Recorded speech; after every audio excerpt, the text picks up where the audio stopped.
Let us now conclude with a few brief remarks about the experience of psychological nature of the centering prayer practice in the light of what I have just tried to describe.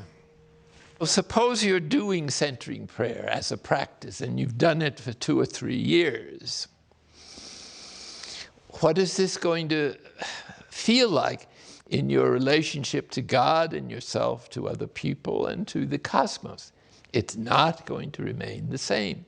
Suppose now this is a diagram of doing centering prayer over a period of months or years, but it also could occur in the same period.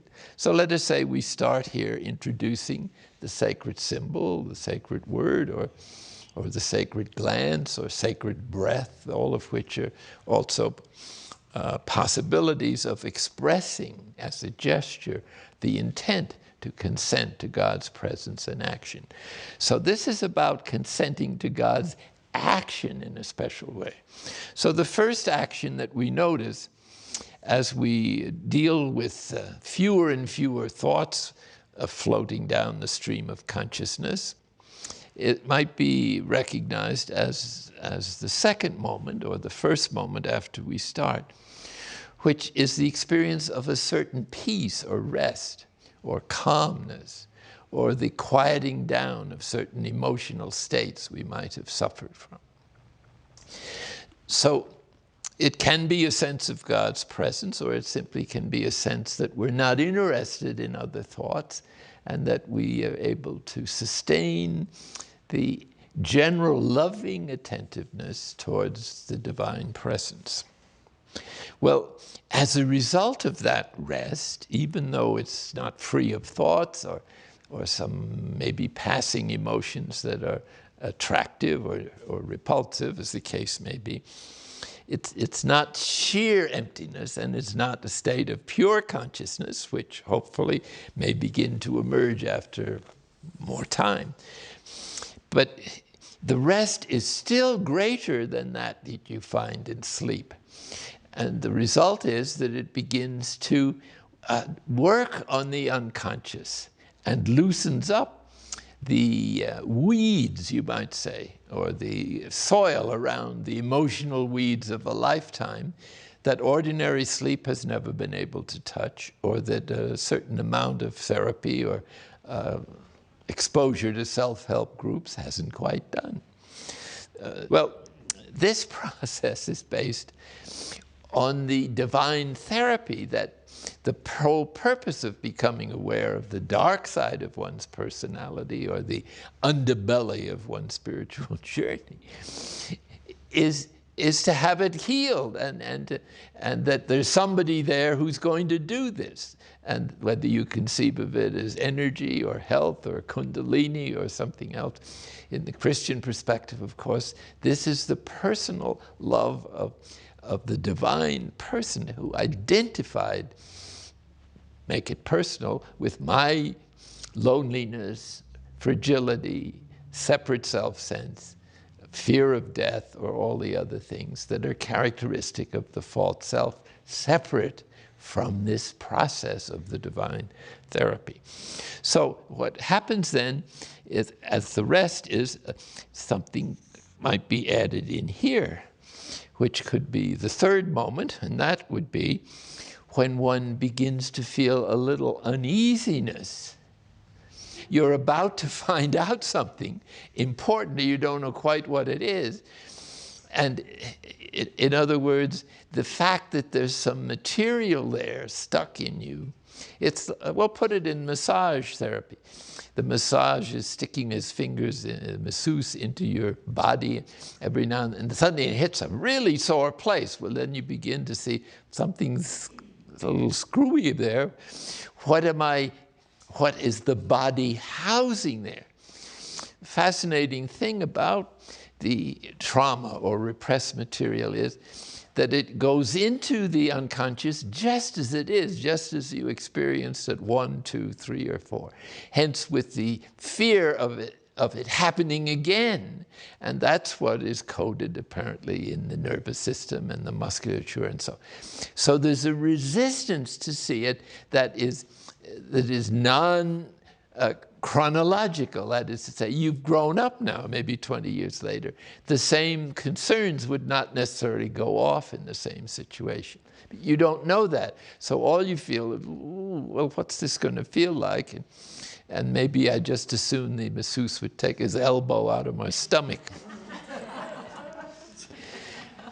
Well, then comes the fourth moment when one perceives what the trauma is. Not necessarily the reason for it, that's something else. But during prayer, we don't recommend pursuing psychological insights of what caused the trouble. Do that afterwards. But what you do feel during the prayer is the emotion that you dreaded in some degree. That is, you feel the grief or the anger or the shame or the humiliation or the rejection or the oppression. And this can be a very primitive emotion. And feeling of revenge or feeling of unforgiveness or the feeling of the whole raw emotional life. And remember, at an early age, emotions are extremely raw and direct and straightforward. What you do with that feeling is so important. And that's what decides whether you let go of the feeling and allow it to be evacuated by really feeling it and then letting it go, and allowing the body to feel it, or even the place in the body where you feel it. So this is not the same as returning to the sacred symbol. You can't normally even find the darn thing in this state of mind. It's like a buoy in a hurricane. It's disappeared. It's still there, but it's no value to you at the moment. So you're caught in the downpour, and all you can do is to let it rain. This is not your day, you might say. So the attitude of acceptance of that feeling is crucial to the evacuation process. Otherwise, we'll re-repress some of it in order to escape or avoid the pain. So here, this is acceptance. And then as soon as you do that, the evacuation takes place. Now, in this circle is presupposed the whole unconscious at all four levels. This diagram is an ontological diagram of the stages in which one moves towards the true self. A movement from ordinary awareness to spiritual awareness, then the self, and finally the divine presence. This diagram, however, is imposing on that ontological model a psychological model, where in the unconscious, on every of the levels, except perhaps the divine presence, you have emotional junk. Or you have the supernatural organism based in our core of goodness that is hidden in the unconscious and has never been allowed to be active. So if we evacuate this one, let us say it's an experience of rejection that we repressed that was so painful. Now it comes to mind in the form of distress or humiliation, shame, whatever. We feel it once again. Now this is apparently all that many emotions require. You have to feel them. If you don't, they're repressed and are warehoused in the body, where they can collect in the musculature or nervous system somewhere, and require deep therapy or massage or the spiritual journey to begin to dissolve.